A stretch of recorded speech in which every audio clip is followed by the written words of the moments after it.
নমস্কার। আমার নিজের বিশ্লেষণ, আমার নিজের পর্যালোচনা যে আজকে সারাদিন যেটা হলো ওই মানে বাবরি মসজিদের শিলান্যাস নিয়ে, সেটার নাটকের রচয়িতার নাম কিন্তু মমতা ব্যানার্জি।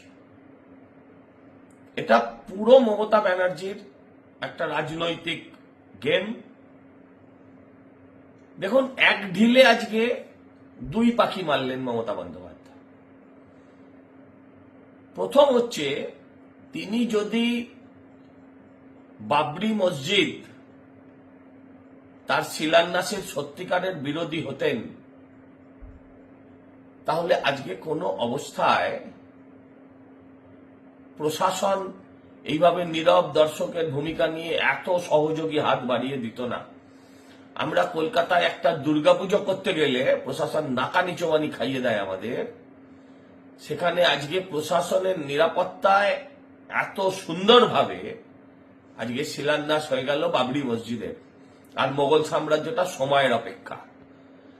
আমি আপনাদের কাছে অনুরোধ করব, মমতা বন্দ্যোপাধ্যায় আজকে এক ঢিলে দুই পাখি মারলেন, তার প্রমাণ হচ্ছে উনি এক পাও বেরোননি আজকে বাড়ি থেকে, একটিও কথা বলেননি। এক্স, টুইটার বা ফেসবুক, কোথাও একটাও কথা বলেননি। মমতা বন্দ্যোপাধ্যায়কে ছেড়ে দিন, ভাইপোও কোনো কথা বলেননি।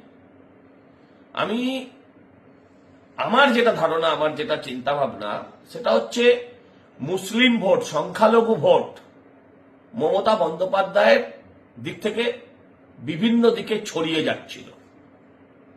এটা মমতা বন্দ্যোপাধ্যায় বুঝতে পারছিলেন যে সংখ্যালঘুদের ক্ষোভ ক্রমশ বাড়ছে। সেই সংখ্যালঘুদের ভোটকে একত্রিত করবার জন্য তিনি হুমায়ুনকে ব্যবহার করলেন। আর হুমায়ুনেরও অনেক দিন ধরে সিদ্দিকুল্লাহ চৌধুরী কিংবা ববি হাকিমদের সঙ্গে প্রতিযোগিতায় নিজেকে মুসলিম লিডার হিসেবে, যেটা উনি দীর্ঘদিন ধরে চেষ্টা করছেন প্রতিষ্ঠিত করতে, সেটা উনি করতে পারছিলেন না। তাই দুয়ে দুয়ে চার হয়ে আজকে যেটা করলেন, সেটা হচ্ছে আজকে থেকে মুসলিম মানুষের, মুসলিম জনতার নেতা হিসেবে আর সিদ্দিকুল্লাহর নাম কেউ করবে না, ববি হাকিমকে কেউ পুঁজবে না, সবাই কিন্তু আজকে থেকে হুমায়ুন হুমায়ুন করবে। এটা ছিল তার পরিকল্পনা। উনি বলেছেন 90টা কেন্দ্রে মুসলমান প্রার্থী। আমি বলছি, নির্বাচনের হয় আগে নয় নির্বাচনের পরে মমতা ব্যানার্জির সঙ্গে ওনার সমঝোতা হতে বাধ্য, উনি করবেন। এবং আগামী পশ্চিমবঙ্গে যদি তৃণমূল ক্ষমতায় আসতে পারে, তাহলে আরেকজন ইসলামে বিশ্বাসী মানুষকে আমরা উপমুখ্যমন্ত্রী দেখতে পাব। এটাই আজকের পরিকল্পনা। হিন্দুরা যদি ভাবেন যে মুসলিমের মধ্যে ভাগ হচ্ছে, আর হিন্দুরা যদি ভাবেন যে মুসলিম ভোট হুমায়ুন কবির টুকরো করবে, আমি বলছি তাহলে তারা ভুল করছে। মুসলিম ভোটকে একত্রিত করলেন এবং নিজের জায়গাটাকেও সুরক্ষিত করলেন আজকে হুমায়ুন কবির, এবং সেটা করলেন 100% মমতা বন্দ্যোপাধ্যায়ের পক্ষে।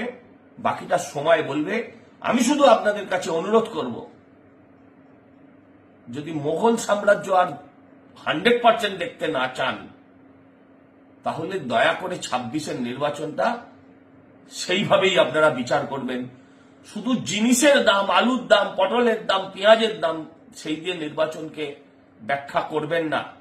নিজের মূল্য কত, আজকে আমাদের হিন্দুদের মূল্য কত, সেই মূল্যায়নটা করে আগামী নির্বাচনে আপনারা কাকে আনবেন, কাকে সরাবেন, সেটা সিদ্ধান্ত নেবেন। এই কথাটাই আজকে সন্ধ্যেবেলা আমি আপনাদের কাছে বলতে এলাম। ধন্যবাদ।